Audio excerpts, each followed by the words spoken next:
World War II was not only a battle of soldiers and weapons, it was a battle of logistics. For the Soviet Union, one of the most critical tools in defeating Nazi Germany wasn't a tank or a gun. It was the railway. The USSR's vast network of railroads played a decisive role in moving millions of troops, transporting supplies, and enabling massive industrial output. In the harsh, sprawling terrain of the Eastern Front, trains were lifelines. Without them, the Red Army could not have turned the tide. This is the story of how railways helped the Soviet Union survive, recover, and ultimately win one of history's deadliest wars. The strategic importance of Soviet railways. The Soviet Union covered an immense territory stretching from Europe to the Pacific. The only way to move troops and supplies across such distances was by rail. In 1941, the USSR had the world's largest railway network, over 100,000 kilometers of track, most of it broad gauge, 1,520 millimeters, different from Europe's standard gauge. From the moment Germany launched Operation Barbarossa in June 1941, the railway system became critical. Rapid mobilization. The Red Army relied on rail to deploy forces to the front. Evacuation of industry. Railways moved entire factories eastward, beyond the Ural Mountains, out of reach of the Luftwaffe. Supply chain management. Ammunition, fuel, food, and reinforcements were constantly transported by rail, often under enemy fire. Evacuation to the east. A logistical feat. When German forces invaded in 1941, the Soviet Union undertook one of the greatest logistical operations in history. The evacuation of over 1,500 industrial plants from western USSR to the east. Trains carried millions of workers, their families, tools, blueprints, and equipment. Entire factories were disassembled, packed, shipped, and rebuilt in places like the Urals, Siberia, and Central Asia. Within a year, many were operational again, fueling the Soviet war machine. Without railroads, this industrial relocation would have been impossible.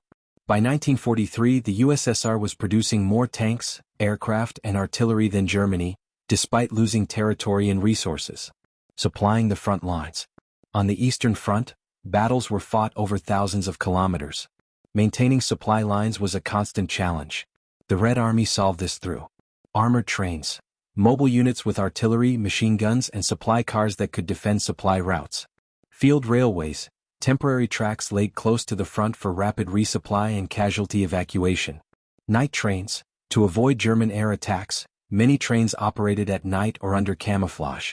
During the Battle of Stalingrad, for example, trains brought in reinforcements and supplies despite being targeted by German bombers. In the Battle of Kursk, Soviet forces used rail to move huge amounts of armor and ammunition to create deep defenses. Repair and adaptation, keeping the rails running. German forces often destroyed Soviet railways as they advanced. Bridges were blown up, tracks were torn apart, and switching yards were bombed. To counter this, the Soviets formed special railway troops, engineers and workers tasked with rebuilding lines quickly. Developed portable bridges and repair equipment. Used partisan sabotage to destroy German-controlled rail lines and disrupt their logistics. Soviet railway troops rebuilt tracks at astonishing speed, sometimes laying 20 to 30 kilometers of track per day under fire.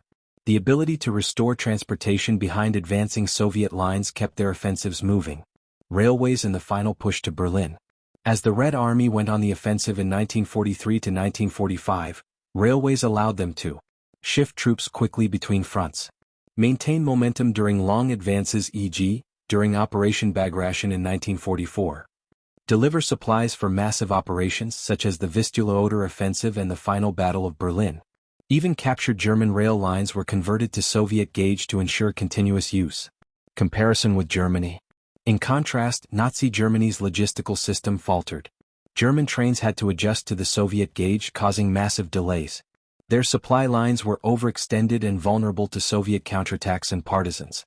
The Luftwaffe's failure to destroy Soviet rail infrastructure permanently allowed the Red Army to recover. Ultimately, the Soviets outmaneuvered Germany not just in tactics and manpower, but in logistics. Conclusion: steel rails, Soviet victory. The Soviet Union's mastery of rail logistics gave it the power to absorb the German invasion, rebuild its military, and counterattack with overwhelming force. Trains were the arteries of the Soviet war effort, pumping lifeblood to the front and back again. Without the railways, there would have been no mass evacuation, no reindustrialization, no Stalingrad, and no final victory in Berlin. In a war of movement, distances, and supply, the USSR turned its railway network into a weapon, and that weapon helped defeat Nazi Germany.